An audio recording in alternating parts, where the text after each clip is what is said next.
Welcome to K2M Unboxing and Reviews.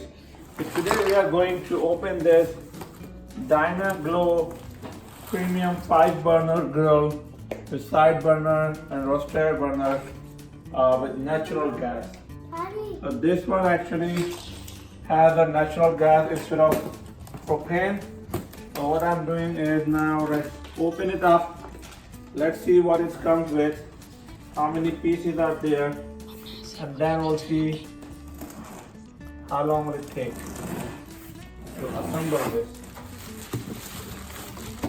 Here is the 5-burner gas grill installation guide or assembly guide. So we'll look at here. So what they're saying is this piece probably one piece. Then I need to assemble all the side pieces for the base and put the burner in. So by looking at it, let's see. These are the screws we have. It's 36 inches, 36 inch wide. That is, you keep it away from the walls. So the hardware is there. How many steps are there for the assembly? Okay, they have probably 16 hardware used, pretty detailed.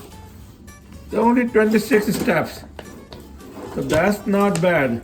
The last few steps are like there, ignite and all those. So 26 steps, and then it's talk to you about how to do the connect to the natural gas.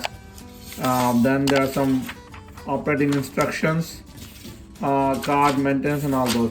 But that shouldn't be too difficult. So we'll follow this and start doing the assembly.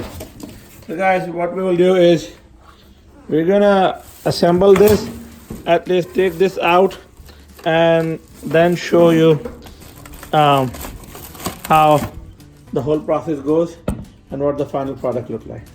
This is just the unboxing for us to show you what this comes with. All these pieces it came in this box, so see you soon. Okay guys, we finally got it assembled, so it looks pretty good. You see from the front. Let me open the doors, and if you open the doors down, so these are the two left doors. You can see this gas pipe, natural gas pipe is pretty secure with these. Those are the two things that you need to connect on the outside. And you can see, now let's close this. Now all the knobs, there are 1, 2, 3, 4, 5 burner grill, right? And these are the small, I think what are these? These are the small warmers, type of small one on the side one. Dyna-Glo, natural gas, that's the thermometer there. If you open this up, one thing I personally liked about it is the quality of this grill. This is pretty good. You also have the rotisserie on the back right here. On this side you have another burner right here, side burner. You got it here, and then pretty secure 4 wheels. If you turn it around, you can see Aniq can easily move it. Thank you guys for watching this video. Please subscribe to our channel. And please like this video. And remember to ring the bell icon so you know when our videos come. And bye.